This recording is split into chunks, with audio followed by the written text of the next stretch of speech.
Welcome back to Unapologetically Crunchy.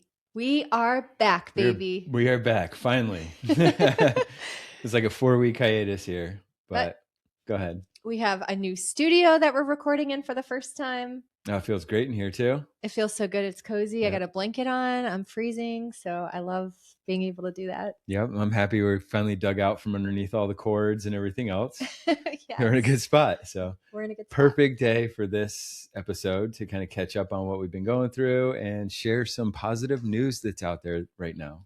Yes, we thought, you know what, there is so much darkness in the news lately, and we thought it would be really fun to share some positive news in the holistic world. Yeah, absolutely. These headlines are getting lost with everything that's going on. Yeah, but there are good things going on. So, and we're also going to drop some tips and tricks for a couple things today. So it's going to be a good episode. Right on. I'm excited. All right, so let's jump in. You want to talk about the Walk of Peace? Yes, definitely. Okay, so Karl and I and the kids went to the Walk of Peace. And for those of you that do not know what that is, so there was a group of Buddhist monks that started this movement. And basically, they were walking on foot from Fort Worth, Texas, all the way to Washington, D.C.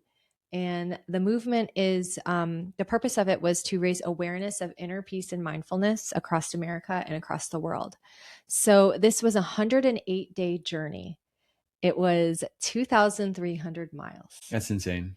So insane. And we were lucky enough to be on their route. So I know a lot of people I saw on social media were driving from like all over the country just to be a part of this. So we are lucky enough that we were on the route.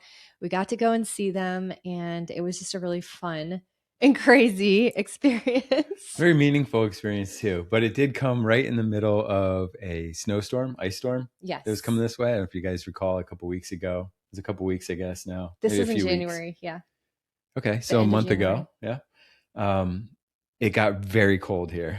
It got very So, cold. Yes. and that's one thing I just I couldn't imagine doing it myself. That some of the monks were out there walking barefoot.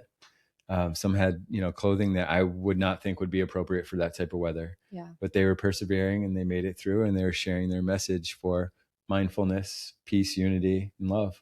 It just goes to show how much it means to them to Mm-hmm. share this message and how much they feel it's needed right now. Right. So there's so many things that are not great going on right now. There's a lot of divisiveness. So it's really, really awesome to see people come together in the spirit of love and compassion. I love it. That was so important because they did this walk not with the intent to make any major changes or influence any legislation or anything like that. I don't think they were seeking too much attention either. They let it happen organically. Mm-hmm. But what a great time where, as a people, I think we need to choose peace, not sides. And seeing them get out there and the enormous crowds that started following them, especially as they got towards the end of their journey around where we are, Mm-hmm. was inspiring.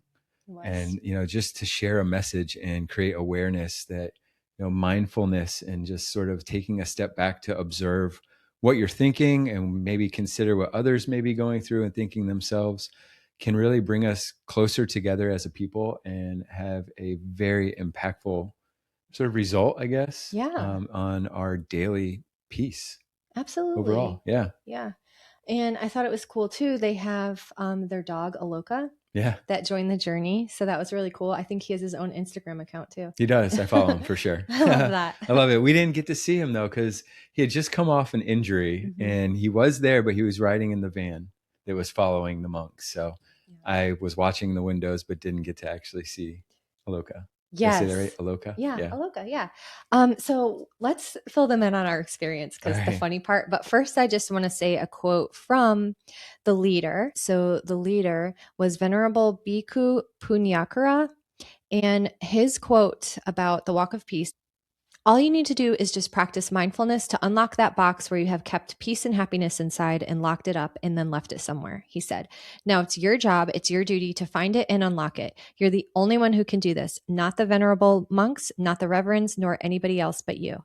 And one thing that I thought was just amazing when they made it to DC, they were surrounded by leaders from several different faith traditions. And the monks talked about how the practice of compassion can transcend religious differences. So I thought that was really amazing to see the unity there. It doesn't matter what walk of life you are, what your gender, race, religion, nationality, nothing. Like, this is something that we all can relate to. Right. And no matter what your belief is, hopefully we can all see that we're just people. Yes. We're all here just living our lives for the first time, and we have to share this space. So no matter what you believe, we should consider each other in that way and just try to be good humans. Yes, absolutely. And that's something that we are making sure that we really put a huge emphasis on with our kids, Mhm. obviously. No, absolutely. And so we thought that this would be a really fun experience to bring them to. So we brought the kids with us. Yeah. Wonderful idea. 100 times harder than I thought it would be. Yes, although they were they amazing until did. the end. They did really well. Yeah. So, okay, this is so funny. So we were tracking the monks on their map. They had like a live map. And we had the perfect spot picked out, like where we were going to go see them. It was going to be super quick because they're walking, and it was like supposed to have we were supposed to have an ice storm. Mhm. And so we go downtown, we park, we go into one restaurant. It is packed. I think everybody had the same idea. Yeah, I think so too. And that because by the time they made it through Raleigh, they have had a pretty big following. So there's a lot of people. And so we were like, okay, we'll go to another restaurant and we'll be able to like see them. It was like a indoor rooftop, so we could like see the streets that they're going to be walking on. So we go in, we think we have plenty of time. We go in, we order food, and we realize that they are like already there. Yeah. They walked so I fast. think everybody was already moving, like, or the crowds outside were moving. It was like, Yeah. okay, where are they? What's going on? Oh, they just passed us. Oh, crap. We got to go. So we get our kids' snow Yeah. pants back on. Yeah. Snow pants back on, gloves, hats, everything, bag of food. It was already ripping by the time we got downstairs. Yes. And then we had to take off to try to catch them. I don't know, a few more blocks up the road. Yep. And we weren't the only ones. So there's a lot of people running to try to catch them at the next good spot, but because it was crazy downtown, there was tons of people out, which is absolutely awesome. Everybody was really happy, having a good time. Everybody came down with really good spirit, and just wanted to feel their presence. So, everybody was being really kind, but we were all running and trying to get there to make sure that we could just be there in the moment to see them and like feel their energy. Right. Yeah. So yeah, we were hustling through downtown Raleigh, carrying kids and food, and finally made it to a spot down by the Capitol where we knew after their next talk they were gonna walk out, and we'd have a perfect spot for it. So we were hanging out there. We were talking to some folks that were sitting around us, right? Yep. And then right when it was time to go, about an hour later, after staying there for an hour, ice was starting to fall. Everybody was getting really cold. I was freezing. It was so cold. Yeah, it was tough, but they started to walk and they ended up going a different direction. Yep. They changed routes on us. They changed routes. So we had to shift again, and we ran around a couple more blocks to try to catch them at a better intersection. And you and our daughter got a little bit closer than our son and I. But I know for me, like being there and being able to see them go by, and just sort of the calm that came over everyone and the attention that everyone gave them, the respect, it was like not chilling, but it was like a very moving moment. Yes. You could feel that energy there. It was just sort of this connection with everything that was happening, even though it was quiet. Mm-hmm. And they were just passing through on their journey. To me, it meant a lot. It meant a lot to me too. And I think it did to a lot of people. It's so crazy because it's supposed to be kind of like our normal way of living, but we are so used to like living in a chaotic society, and there's just like all kinds of things that we have to do and lots of responsibilities, that peace like kind of feels unfamiliar. Yeah. So even having that energy from truly peaceful people felt like amazing on a whole other level. Yeah. So it's sad we forgot what peace really means. I know. But what a great moment. And I hope that the message isn't lost now that a few weeks have passed. Right. They did this at a perfect time. And, from all the attention that it did gather, let's continue to share the message, the focus on mindfulness, observing your thoughts and controlling your mental clarity, if you will. Yeah. Right. And then putting yourself in a good place, and then expressing, once you have that internally, you can express it outward, and then just let the ripples ripple. Yeah, exactly. Yeah, it's great. Yeah. I loved it. I loved that experience. And we didn't really get too much footage. We were trying to be present in the moment. We got a family selfie like before while we were waiting. And then we got like a little clip of them walking, but we weren't there for that. We were there to just be present and be in the moment. Absolutely. It was great. Oh, and if you guys want to check out anything else about the Walk of Peace, they have a pretty big Instagram account now. I think it's at Walk of Peace. I think so too. Just search in Instagram and you'll find it. And I think, yeah, Aloka's page too, if you want to follow the dog. Do it. Really awesome. Do it. It's great. Yeah. So, All right. What's next? let's talk about your piece of news that you found. Okay, perfect. And I got some notes here because I want to get it right. So I find this incredibly important, but also somewhat confusing. So two pieces of news just recently dropped here in February, in the middle of February and the end of February. One's getting a lot of attention online and some pretty harsh backlash from our community anyway. And the other I think is kind of getting lost in the shuffle. But together, I think there's a more meaningful statement and an outlook, and it's very positive. So it was in the middle of February, President Trump signing an executive order which mobilized the Defense Production Act to protect domestic production of elemental phosphorus and glyphosate-based herbicides. They're both, essential to military readiness and then our agricultural strength. But the approval of glyphosate, which has been, a pretty controversial topic lately, upset a lot of people.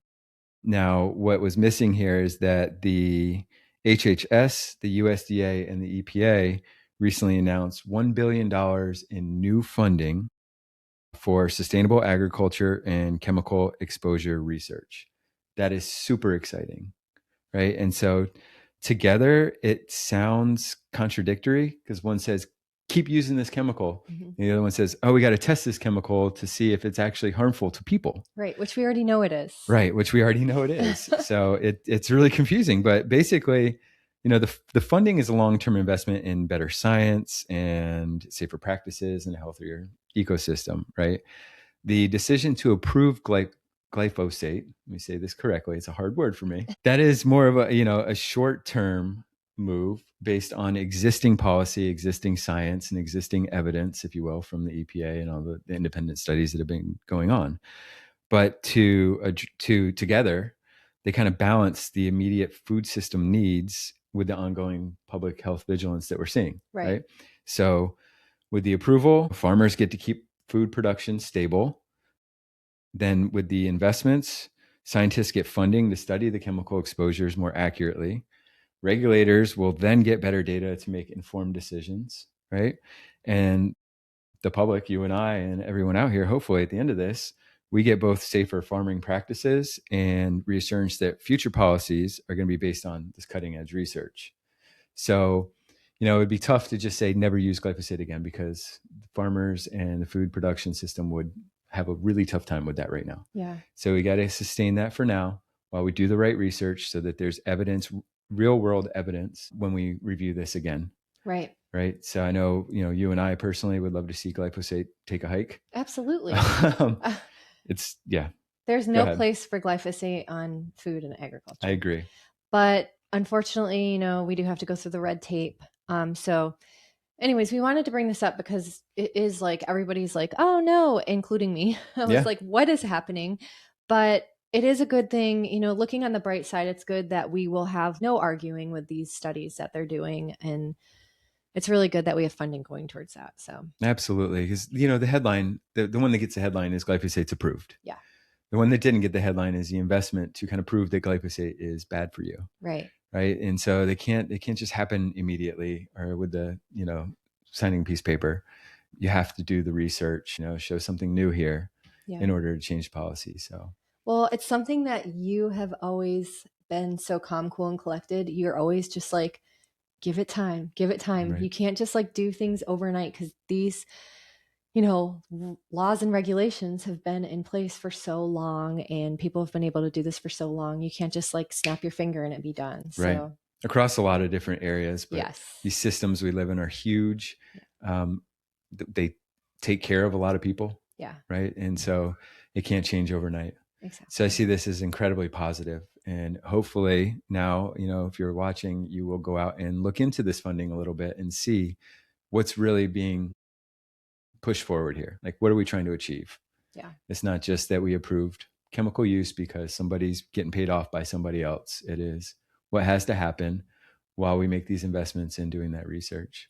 Right. And you know what else too? A lot of people, and for those of you who may not know too, glyphosate is Roundup. It's the main ingredient in Roundup. And a lot of people still don't really understand the dangers of it. I mean, sometimes I forget, like in our community, it's a big topic of discussion. It has been forever, but it's not really like super well known. In the holistic world, most of us do know about glyphosate and the dangers of glyphosate, but not everybody knows that. Most people assume, as they should, is if food is in the grocery store, it's safe to eat. And unfortunately, there's like a ton of chemicals that are sprayed on our produce that's not safe, which I think has something to do with, obviously the rising health issues that's going on in our country. But Everybody's got a gluten allergy now. yeah. Well, how about some tips on how to eliminate glyphosate from your life? Okay, so for those of you who want to minimize glyphosate in the meantime in your life, here's some tips that you can implement. So, number one is buy USDA organic food because glyphosate Roundup, it's not allowed on organic food.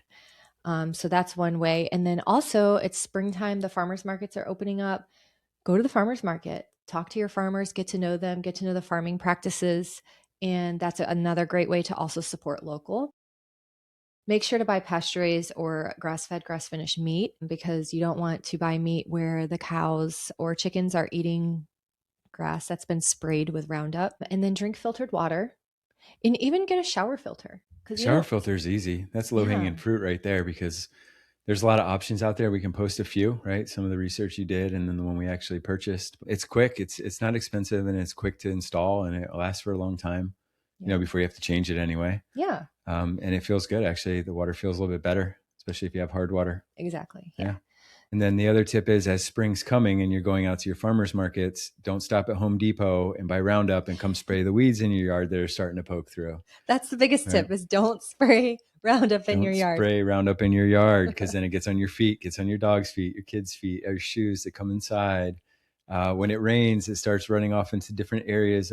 If you have a garden or something like that, it can absolutely get into that. Yeah. We haven't sprayed our yard in years now. It looks fine too. It looks fine. It feels fine. There's even a river behind our yard and Yeah, it's still fine. it's perfect. And we will have an episode coming up about non-toxic lawn care, which I'm excited about. Yeah. About non toxic lawn care and about non toxic gardening. So Perfect. perfect. Let's do another news topic that's super positive because I'm enjoying this. Okay, so get this. The USA is getting its first dementia village, and it's going to happen in Wisconsin. It's a $40 million undertaking aimed at helping residents preserve community connection and the quality of life as their illness progresses. So, this is going to be a big campus for people that have dementia. Instead of more of like the clinical atmosphere, this is going to be kind of like a real life living situation. So, what they're going to have on the campus is a restaurant, a spa, grocery store, shops, a movie theater, and outdoor green spaces like parks and gardens, giving residents freedom to roam within a secure setting. And I think that they already have, I want to say like Amsterdam might be where the first dementia village was opened. Don't quote me on that, but there are dementia villages around like certain areas of the world, but this is the first one that is opening up in the US. It's awesome. So dementia has affected my family in a couple ways, and it is nasty. It is not a friendly disease. It not only destroys the life of the person suffering from it, but also has a major impact on their loved ones and the folks that care about them. So to be able to see a campus like this where you can live more normally, right, even with the mental cognitive decline, is incredibly exciting. I know, for as a loved one going in to speak with somebody who's suffering at the end stage with dementia, it was almost sad to have to go to a place that was more clinically focused, and like go visit, but you're sitting in a waiting room or it's a common area where other people are, you shared space.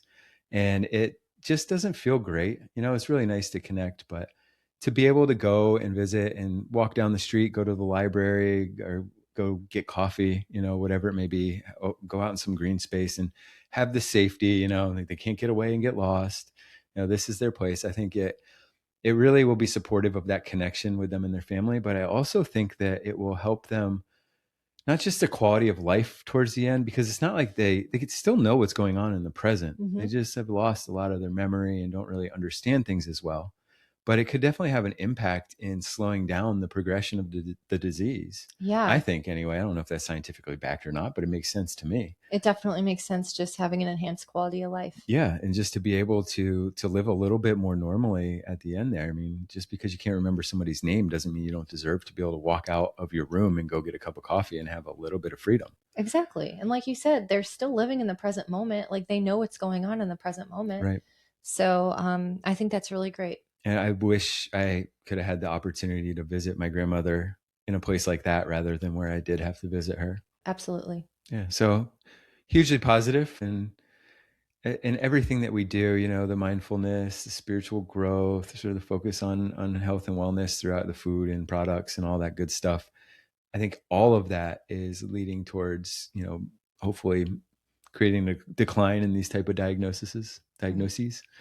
And so, the support that we can provide people at this moment is awesome. I think so too. Yeah, That was really good news to see. absolutely. And so I have a little double whammy here about ashwagandha. Bring it on. I love hearing about natural remedies. Yes. Okay. So chances are you probably have heard of ashwagandha if you're into crunchy things. But if you're just learning or just beginning, ashwagandha is an adaptogen. And so a lot of people use it to relax at night and just some calmness after a busy day. So we have like a official scientific study. It's a 4-week randomized double-blind placebo controlled trial. All right. Well said. Recently released clinical data that shows that ashwagandha helped significantly improve physiological and psychological stress responses in healthy adults experiencing elevated stress. So that's awesome to see that Absolutely. on paper. And what I meant by double whammy is there's another article about ashwagandha, which is right in our backyard. It's done by UNC, the study, and it showed that ashwagandha could actually help benefit patients that have lymphoma. So, scientists right now are focusing more on viruses such as the Epstein-Barr virus because it's been linked to certain cancers, including like all of the lymphoma cancers. And so I had no idea about this, but Epstein-Barr virus is one of the most common viruses in the world. And probably one of the reasons why I didn't know that is because it's usually inactive. So scientists have discovered that it can interfere with the immune system, though, and how cells can grow. So, that sometimes can lead to cancer. That's really exciting. I mean, I've watched some of the clinical research coming through with the mushrooms, and marijuana and other, outside the norm kind of thoughts here. And to see ashwagandha having some of those results and going through this testing is really positive. If for nothing else, to create awareness that these studies exist and that these results are out there, so that we can kind of be more proactive in pushing forward, what we feel is the appropriate treatments, and be a little bit more, what's the word I'm looking for, where you guide your own treatment. Oh, like being an advocate for your own Being an health. advocate for your own health. That's what I'm trying to say. Yeah. Right. And so seeing these studies come out with these results is awesome, and hopefully that is something that people who are affected by lymphoma and other cancers like this will be able to talk about with their doctors. Yeah. And I hope that we continue to see more studies like this Yeah. because so many people, you know, have to learn from, including us, have to kind of learn through trial and error with our own selves. And so it's really nice to see the science and see it backed on paper. No, that's great. I mean, I'm a big fan. I've seen in my own personal health journey that natural remedies, the more holistic approach, functional medicine has really been what has given me the most improvement. Right. Yeah. So I'm loving it. I am too. We're going to link all these news articles on the show notes, Substack, and we'll probably link them on Instagram too if you guys want to look into them deeper. One thing I want to talk about is manifestation because I'm seeing it everywhere and I love it. It's everywhere. It's everywhere. It's even in mainstream shows and everything. And that makes me so happy. And I see it all over social media, people showing how to do it, and it's great. But I think that there's one key aspect that's missing. And I think it has a lot to do with like people, I've heard people say like I've manifested, I did everything I was supposed to do and it just didn't work. So I either give up or I just put that in my folder as woo woo. Yeah. So it's not. So first, let's go over the steps of manifestation. Step one, you're going to get really, really clear about the intention, about what the goal is, what you want to manifest. No chaos, just complete clarity. Step two is that's when you visualize it. You imagine yourself with that result. You surround yourself with people that are living the type of life that you want to live. You feel that elevated emotion. And I think we did a post a while back about elevated emotions. I learned about it a couple years ago from Joe Dispenza. And it's basically just like actually feeling it in the moment. It's key because your brain cannot differentiate between imagination and reality. And then step three is do whatever action you have to do. And step four is detach from the outcome. You don't have to worry about how it's going to happen. Just know that it is happening for you. So sometimes that works. But if it's not working, then you may need to implement the key aspect I'm talking about, which is the inner work. It is healing those inner subconscious thoughts or limiting beliefs that could be blocking the manifestation. So let's use money as an example. We all want money, whether it's for freedom, paying your bills, helping somebody, just buying shit. Everybody wants money, I right? want money. Trust Everybody me. wants money. So let's use that as an example. So, in order for you to manifest abundance, your nervous system has to feel safe receiving. And if you grew up in a home where maybe you didn't have a whole lot of money and your parents were really stressed out about money a lot, you may have subconscious beliefs that you're living in lack, that you can't have money because it's always been hard. Or even if you have low self worth subconsciously, which so many of us do, that could come from either being criticized a lot as a child. It could come from having a parent who's trying their best, but kind of doing everything for you. So you never really gained the confidence to do things on your own. That would that those are a couple things that could result in low self-worth, which can affect you manifesting abundance, because when you manifest abundance, you have to feel worthy, you have to feel safe, your nervous system has to feel safe. So I just wanted to kind of go over that because I think that that is just so important. A lot of people think that manifesting is magic, but it's actually not. You have to really be aligned to what you're trying to bring into your life and trying to receive. Yeah, I think you nailed it right there. So manifestation is not magic. It is not wishing something into existence. Right. And right, like anybody that if you go out and read anything about it, you have those 3, 4 steps, right? Think, feel, act, detach. And that's not good enough because doing the inner work is what should be your guiding principle in how you approach life anyway. And that's how manifesting is going to be successful, in my opinion. So, the first part, think. If you don't understand yourself and you don't have clarity in your own mind about who you are, what you're passionate about, what fills your cup, like what you're meant to do, then you can't be clear on what your goals really are. Even if you just say like I want to get $1 million, right there you're doing that's a limiting belief. You're limiting that. You don't understand why, how, or how you might sustain that, whatever it may be. That is not necessarily your true calling. And then feeling it, obviously you have to understand who you are to be able to feel that and to be able to be excited about something. When you do those two things and you figure out your inner peace anyway, like you're comfortable with what you want, what you're going for, what your goals are, what your desires are, then those drive the first two, and it puts you on a path to be successful. Now you got to act on it, right? You got to figure out how that works in your own life. And this is all part of that manifesting process. And when you detach from the outcome, I think that's most important, because if you are clear inward about what you want, it doesn't really matter, because that's going to drive the first two that drive the outcome anyway. And you Absolutely. Yep. will arrive at what you want. And that's when people are successful in manifesting. Right, right. Right. And so it's incredibly important to be real about your inner self, whether that's living in lack, anything to do with the law of attraction, self-worth, just kind of understanding what you're here for, what your purpose is, and what drives you. If you're not there, you can't make things happen. Right? You will live on autopilot a little bit. You will kind of go through the motions and kind of survive. But through doing the inner work, you can thrive, and you can put manifestation into action and see result.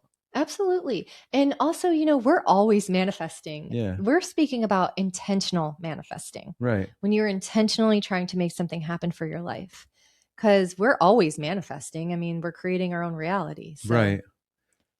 yeah. You got to be, that's every day, every moment, every action, interaction, just being intentional about it. And then setting your goals and really going intentionally to achieve something specific Yes, and manifest that into your reality. absolutely. So, let us know what you guys think. And if you're manifesting, send us a message. Let us know if this helped you, because I think this is super helpful. That's why Me I wanted too. to share it. And don't write it off as woo-woo, right? Yes, it's Like, not. understand it's deeper than that. Yeah. Yeah. I think that's where you see the success stories, or people who say they've manifested their success or their desires. They were very clear about what they wanted. They thought they had it, and they worked towards it, and it became true. That is very true. Yeah, perfect. Okay, so this isn't so much of crunchy or holistic. I just wanted to put it out there. So on February 22nd, that was the anniversary of my grandfather's death for 20 years. It was 20 years. And I wrote like a little bit of a tribute to him. And it's super special to me because it kind of brought me back to being present and realizing that I would have missed some of these signals and signs that were happening that have to do with my grandpa if I wasn't like being present and paying attention. And it also is a reminder that we're supported. Whatever you may believe, I feel like we're supported. All of us are supported, and in whatever capacity that you may believe. And for me, getting some, I guess I'll say support or signs from my grandfather at a time where I really, really needed it, was just really eye opening for me. So if you guys want to check that out, it's on our Substack at Crunchy Pod. All of our podcast is unapologetically crunchy, but all of our information, is at Crunchy Pod, all of our social media, website, all that. So check it out. Yeah, I mean, I thought it was really cool that you wrote that, and I'm proud of you for doing it. And leading into that, you had some signs that, just like anybody, just pay a little more attention and consider things a little bit more, and you see these signs, these synchronicities, whatever it may be. But you definitely had some messages that were directed from him, I believe. Very significant. Yep. And while you're writing that, you got some more. And it's just such a special way to honor him in writing that. And I'm proud of you. Thank you. Yeah. That's so sweet. I'm going to cry. So thank you so much for listening. We have some really good episodes coming up, so stay tuned. We're not going on a hiatus ever again. So it's March, beginning of the new year. Spring's upon us. Let's do this. It's the year of the horse, baby. Everybody's back. Go. Let's go. Year of the horse. All right. Well, peace, love, and crunch. Thanks so much for listening. If you'd like to follow along with us, you can find us on Instagram at CrunchyPod and at Unapologetically Crunchy. We have the same handles on TikTok too. And check out our websites at crunchypod.com and unapologeticallycrunchy.com. And if you have some tips and tricks you'd like to share with us, feel free to DM us or contact us on the website. And one more thing, if you love our podcast, please consider sharing with every single person you know who would love it. And leave us a review. Oh, and you can tell them to leave a review too. We are so beyond grateful for your support. Thank you so much. Peace, love, and crunch.